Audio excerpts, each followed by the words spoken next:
পহেলা বৈশাখ শেষ হয়ে বৈশাখ মাস চলছে, চারিদিকে নতুন ধানের ছড়াছড়ি। কৃষকদের ব্যস্ততা বেড়েছে, কবে কে কখন কার আগে ধান কাটবে। ঠিক এই এলাকায়ও তার ব্যতিক্রম নয়। এখানেও সকল কৃষকেরা ধান কাটা নিয়ে খুবই ব্যস্ত। আধুনিকতার ছোঁয়ায় এখনো কাঁচি দিয়ে ধান কাটার যে পুরনো অভ্যাস, তা এখনো হারিয়ে যায়নি। কি সুন্দর ধান কাটছে বাংলার কৃষকেরা। আমরা দেখতেই পাচ্ছি ধানগুলো একদম পেকে গেছে। বৈশাখী দমকা হাওয়ায় খুব সুন্দর করে ধানগুলো দুলছিল, দেখতে খুব ভালো লাগছিল। ফুটেজগুলো নিতেও মিস করিনি।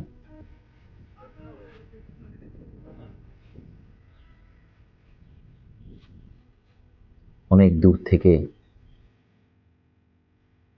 কৃষকের এক বড় গ্রুপ মাঠ থেকে ধানগুলো কেটে কেটে নিয়ে আসছে। এই ধানগুলোকে পরে মাড়াই করা হবে। কিন্তু একটা ব্যাপার লক্ষ্য করলাম, এই আধুনিকতার যুগে এসে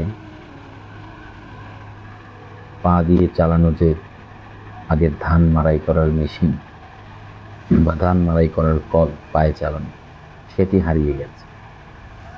এখন আসলে হাত দিয়ে চালাতে হয়।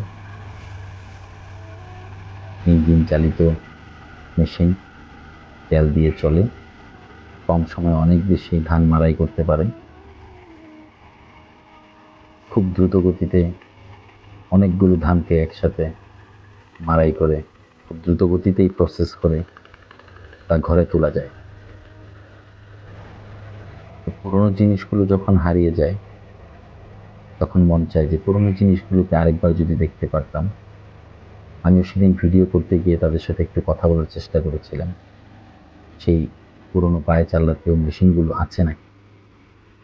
তো তারা বলল যে এখনো আছে। সেটা নিয়ে অবশ্যই সামনে আরেকটি ভিডিও আসবে। ধন্যবাদ।